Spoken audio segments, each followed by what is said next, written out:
Lewis Hamilton, of course, promoted to pole position. Nick Heidfeld moves on to the front row. The BMW breaking the front row domination of McLaren and Ferrari. Raikkonen and Rosberg on row 2. Alonso moved back to 6th with Ralf Schumacher. Then Kubica and Trulli. Mark Webber out-qualifying his Red Bull teammate David Coulthard once again, but they're both in the top 10. Then come Kovalainen and Wirtz, the stewards moving Fisichella back to 13th, and Massa in the 14th spot from where Jenson Button won last year. Good qualifying performance from Anthony Davidson. Bad day for Honda with Button and Barrichello failing to come through first qualifying. Sato and Vettel, Sutil and Yamamoto complete the grid.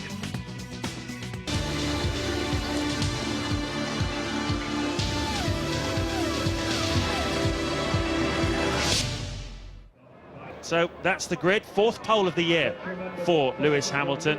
Heidfeld, Raikkonen, best of the season so far in qualifying for Rosberg. Same story for Ralf Schumacher as well. Then you can see Alonso in 6th. Robert Kubica had problems with the gearbox. It was upshifting slowly and it cost him a lot of time. So I think he'll be much more competitive in this afternoon's Grand Prix. Jarno Trulli making it 2 Toyotas in the top 10, and then Webber and Coulthard obviously being boosted by Giancarlo Fisichella being moved back also 5 places for blocking Sakon Yamamoto in the first part of qualifying. Kovalainen very quick in quali 1, but not quick when it really mattered in the second part of qualifying. Anthony Davidson did a great lap for 15th, ahead of the 2 Works Hondas of Jenson Button and Rubens Barrichello, and well, a familiar story there really, no single lap pace for them, but their race pace is a bit better. 2 new names on the grid. Sebastian Vettel, we saw him in a BMW at Indianapolis where he scored a point. He's now at Toro Rosso.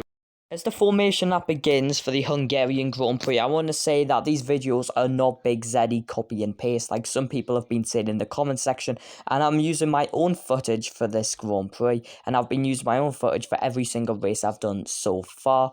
I also want to clarify the fact that the United States Grand Prix came out on the same day as Big Zeddy's, but I was using my own footage and it came out first. However, as the formation lap is over, I want to say a big thank you for everyone who has been watching and supporting these videos. And here we go then. Here comes the 2007 Hungarian Grand Prix. Corner in the GP2 race. Let's see how it works in a Formula 1 car. When the 5 lights go out, 70 laps of the Hungarian Grand Prix underway. Hamilton on pole. It's go! Heidfeld gets a slow getaway. Hamilton gets a good one. Raikkonen's alongside Heidfeld already. Looks like Rosberg's going to have a run down the inside as well. Heidfeld has dropped back to 3rd. A great start by Raikkonen. Alonso tried to come down the inside, but was blocked by Rosberg quite violently there, and he has dropped back. You can see he's really struggling now to hold on. He's got a Red Bull alongside. He's managed to get in front of it, but that was a difficult start for Alonso. Difficult start. He's got a little bit of clear track now in front of him with some Red Bulls breathing down his neck, but it wasn't exactly to plan, I don't think, for Alonso. I think that he showed a little bit of circumspection, and I think he's worried that he's going to get caught out in the midfield. He's still competitive. He's probably looking at taking a longer view at it now. Now we can see Massa. He started in 14th place. That's one of the Super Guris going past him of Anthony Davidson. They're battling over 13th and 14th places. Hamilton leads, Raikkonen 2nd, Heidfeld is 3rd, Rosberg is 4th, Ralf Schumacher is in 5th place. Kubica in the BMW has got in front of Fernando Alonso, who has dropped down to 7th. Webber is 8th. 9th Kovalainen and 10th David Coulthard. And just look at the way that Hamilton is pulling away from Raikkonen, and Raikkonen's dropping Heidfeld as well. But crucially, I think for Ferrari, Raikkonen got in front of Heidfeld. That was important.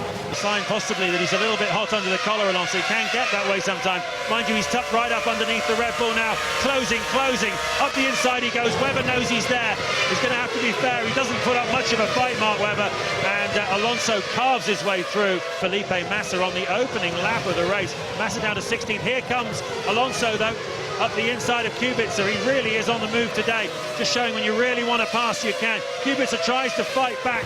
Alonso has to make ground here. He has to make progress. I have to say, Lewis Hamilton, his teammate, so he'll be impatient now to get right on the back of that Toyota and get himself in a passing maneuver. We've got a car go off.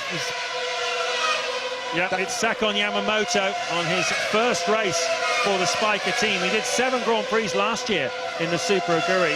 And it's interesting in Formula 1, isn't it? The McLaren has been a much faster car this season than Toyota everywhere we've been. It's good for at least a second and a half a lap around here at the moment, and yet so close is the performance. You know, you need a really big performance gap, don't you, or a mistake from the other guy to get through. Yeah, that is the problem. You can be 2 seconds a lap slower around here and manage to hold a guy at bay because it's so tight and twisted. They've lengthened this straight. When I first came here this year, and on the Friday I came here and we just saw them come down the straight, I said, God, it looks longer than I remember it. And of course, I wasn't aware that they had extended the track, so my memory's not that bad. Fastest first sector of anybody in the race. Hamilton responded with the fastest middle sector. They're absolutely flat out the front two. They're completely in a race of their own now. He'll be desperately to hang on to that. He won't want to see the gap drop below 3 seconds. He's going to have to start responding, I think, in a moment. We've just seen some faster sector times coming up.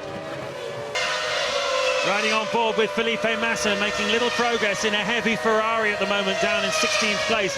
Behind him is Antonio Liuzzi and Sebastian Vettel in the Toro Rossos, and behind them, 19th place is Jenson Button, who won this Grand Prix last year, emotionally, of course, on a wet, dry day. Sutil is then behind him, and Rubens Barrichello is behind Button. So one hopes that those Hondas are carrying an enormous amount of fuel, because they are not at all competitive at this stage of the race. And just at the right moment, as the contracts are being sorted out, Ralf Schumacher really getting the form together. Do you think he's got another year in Formula 1 in him?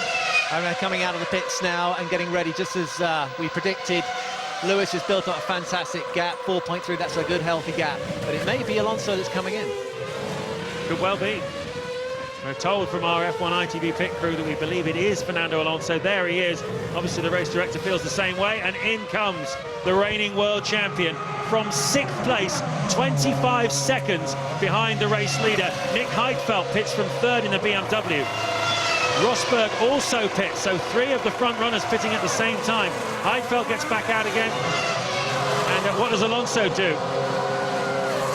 Well, of course, it was in this pit box yesterday afternoon that all the trouble happened. It's going to be a long middle stint for Fernando Alonso, much longer than the people he was racing against. Rosberg took on only 6 seconds of fuel. Alonso 9 seconds of fuel. So where's he going to feed back out again? It's behind Jarno Trulli and Fisichella, but in front of Anthony Davidson. So he feeds back out into 12th place, Alonso, but he's going to run a very long middle stint. The prediction is 30 laps. We will see. He's gone again for the harder tyre. And, well, this is lap 18. Ralf Schumacher is also making a pit stop now as well after all that, but he would have to come in anyway. But this is a bit of a risky strategy to go for a long middle stint there, but it may get him to the point where he doesn't suffer so much in traffic. He's able to go at his own pace. It may be the benefit that will actually give him the opportunity of maybe even dropping the fuel stop. Well, most of the races we've seen this year, as Ralf Schumacher comes out in front of Fernando Alonso, so he's where he was, almost goes straight on there into the first corner, a little bit over-exuberant on the new tyres there. Comes the race leader, and Ted Kravitz is waiting for him. And also in the pit lane are Ferrari, and that has to be for Kimi Raikkonen, and that will please McLaren no end, because they weren't sure at all how long Kimi would have gone after, so they're absolutely level on pace, these two. Lewis goes for the hard tyres as well, and is it a short fill or a long fill? It's a long fill. Okay, so this looks like, James, to me, 9.7 for Lewis. Both McLarens, indeed the Ferrari as well, are going to a 2-stop race. Yeah, I think that's a good read on that, Ted. There was flexibility available in the system for either of them by going this far, 19 laps into the race. You could either stay on a 3-stopper or switch to a 2. And McLaren, with both cars, have put more fuel in. Raikkonen a little bit less fuel than Lewis Hamilton. Robert Kubica comes in. He's once again going to stick with the harder of the 2 Bridgestone tyres. Nice on board there from Kimi Raikkonen's perspective. Already 3 times a winner in this 2007 season. And still in touch in the championship. 18 points behind Hamilton. But still quite a long way to go. 7 more races to go. And it has been remarkable how Hamilton has kept his composure. Corner for a very long time. And when you come here, originally, the track is quite dirty. You've got a lot of understeer. And if you've got a long wheelbase car, you imagine it's a bit like turning a truck without the articulation in it. You know, it tends to want to go straight, a bit more like a dart. It certainly is not a truck. It's a very fine car, and it's only within 1 second now of Hamilton. So, Kovalainen makes his first stop of the afternoon. Goes again for the super soft tyres. The Renault able to make these stickier tyres work for them. That's a long first stint for Kovalainen. It's really worked for him very, very well. We'll see where he feeds back in. But that's been a good run for him. He's behind Mark Webber there, I believe, in front of Anthony Davidson. Yeah, so he feeds back into 9th place, Heikki Kovalainen. So it's an improvement of 3 places over his grid slot. He was running as high as 4th at one point when he was out of sequence on the pit stops. But interesting that Renault are happy with the performance then of these white striped Super Cycler tyres, and the other teams will be noticing that. They won't be quite so fearful of using them, because certainly they were graining like... This might sound like slightly extravagant behaviour, dressing up in a gorilla outfit, but racing drivers tend to be somewhat extravagant from time to time. And nonetheless, I mean, when it comes to competition, they like to get out there and be as extravagant as possible. Well, the pace at the front seems to be cooling off a little bit. Hamilton and Raikkonen at the moment are lapping more slowly than Heidfeld, Rosberg and Kubica. Of course, they are running lighter cars, but nevertheless, the McLaren and Ferrari are certainly on pure pace are quicker, and it should compensate for the difference in fuel load. So at the moment, there was a couple of slow laps there for those two. They're slightly picking it up now. That last lap, a 1:21.5 for Hamilton, a 1:21.9 for Raikkonen.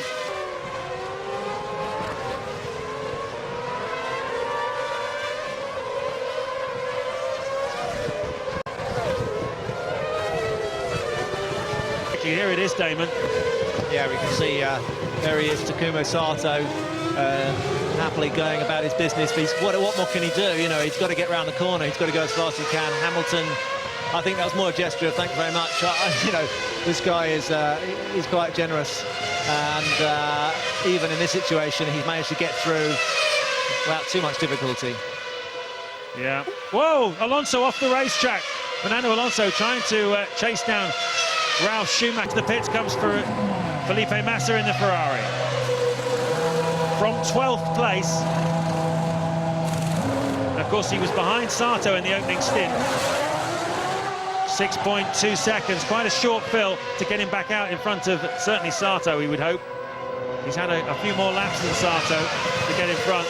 And look at this, Hamilton in the background, Lewis Hamilton. So Massa's come back out in front of Hamilton. There is Massa. Here's Hamilton. Little lock-up from Hamilton, but it looks to me as though Raikkonen is closer to Lewis Hamilton than he's been so far this race.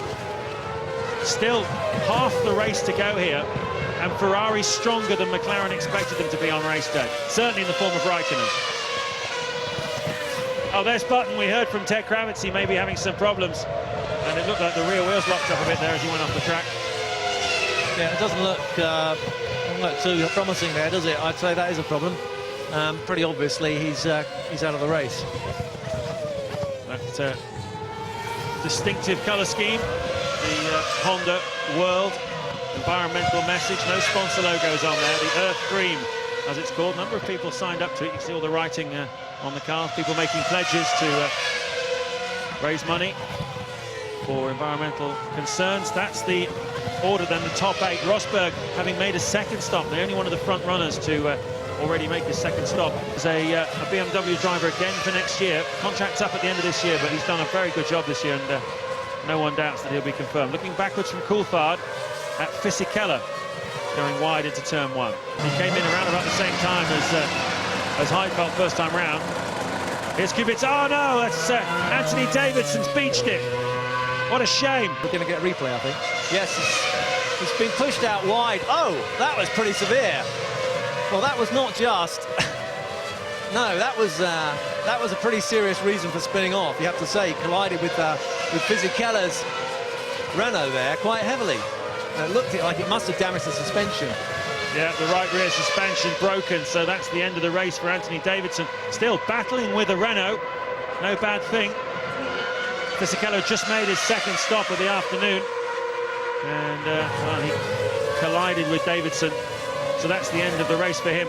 But Davidson's done more than enough, you think, to earn his drive for next year? I think that was that. I mean, when you see a guy who's on the side of the road and it looks like he's just spun off on his own, you think, oh, that's a bit of a shame, that's a bit of a blot on the copybook. But actually, we saw the reason for it. He was fighting and he was racing, and he's trying to defend his position, and of course, collided, and it looked like something broke on the car, and that's the reason he spun off. But he's shown he's got fight, Anthony, this weekend, and he's shown he's got speed.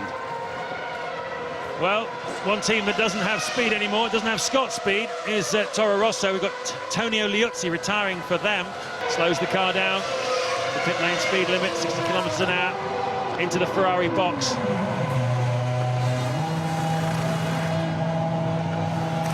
Super soft tyres going on for this stint. 24 laps to go, and he'll get to the finish on that fuel load. So Raikkonen reckons he can do 24 laps on the super soft. Sato there, just using all the track and a bit more in the Super Aguri. Teammate Anthony Davidson is out of this Grand Prix. In comes the race leader then, Lewis Hamilton. Ted. But it's a great chance this for Lewis Hamilton to win his third Grand Prix. He just has to make it overshoot slightly in the box and is now putting on the soft tyre. Oh no, it's the hard tyre. No, it's the soft tyre, Ted. It's the soft tyre, it's a scrub. That's right, it's a scrubbed set of the soft tyres. So good move by McLaren. That's a scrubbed set there, though that they would have used in practice, and that would have made it easier to manage on this last stint. And they're also out for Alonso. Well, the clock said 4.9 seconds stationary time, 20 laps to go. Something's wrong there, because he certainly won't reach the end on the 4.9 seconds worth of fuel. 20 laps. We will see. Maybe the clock was wrong. In comes Alonso then. Only one lap in which to exploit the pace of a clear track without Ralf Schumacher. Of course, critically now, where will he rejoin? Onto the super soft tyre he goes. And where is Ralf Schumacher and Rosberg? Rosberg, I believe, has already gone through.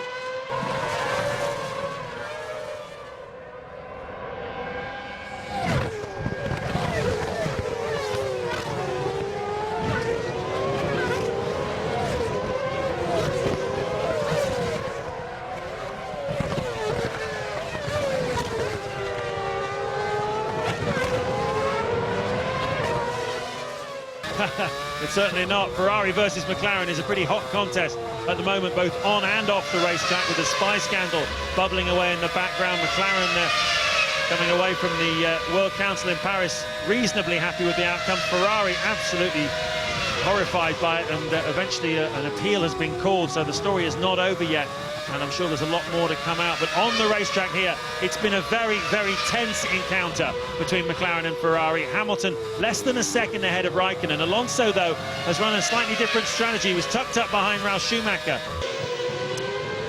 Well, I have read The Prince by Machiavelli, but I still don't quite understand what this FIA document is referring to. We're all going to find out later, I presume, but you know, my eyes are glued to this race. It's got 4 laps to go.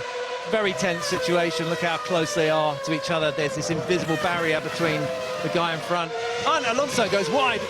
Oh. In qualifying, but Hamilton has definitely been the one that's come through strongest here in Budapest, and it's Alonso now who is on the back foot once again. Raikkonen has challenged Hamilton all the way through. Hamilton had so much to deal with yesterday afternoon when Alonso blocked him from doing that final qualifying lap, but he said, I'll rise above it, and rise above it he most certainly has done. Lewis Hamilton takes his 3rd victory in Formula 1. He wins the Hungarian Grand Prix. Raikkonen's fastest lap of the race comes on the final lap, but it doesn't matter because it's all about Lewis Hamilton. Absolutely marvellous performance. You know, he's born it, you know, rising above it, exactly as you said, James. You know, he's been through all sorts of distractions this weekend, and he's not let it get to him. And we watch Alonso now. He's still got a little bit of way to go. He's fought brilliantly, magnificently. He's fought back, but he's not going to get Heifeld. Heifeld's got a fantastically well-earned and well-deserved 3rd place as he comes across the line. He presumably will be able to have his constructor representative on the podium. Alonso comes through in 4th place. Kubica comes through for 5th. Another great day for BMW. Lewis Hamilton's position, and where do you think he goes from here as far as the championship's concerned? He's stretched his lead again.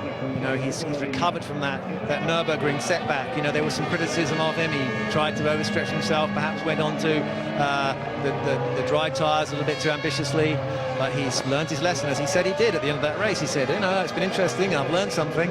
You know, we're talking about a guy who's in his 1st year of Formula 1. You don't look at that race and think, oh, the guy who's a novice is leading. He is an old hand. He's a veteran almost. That's the classification then. On to the 2nd page, Fisichella, Massa, Wirtz, Sato, Vettel.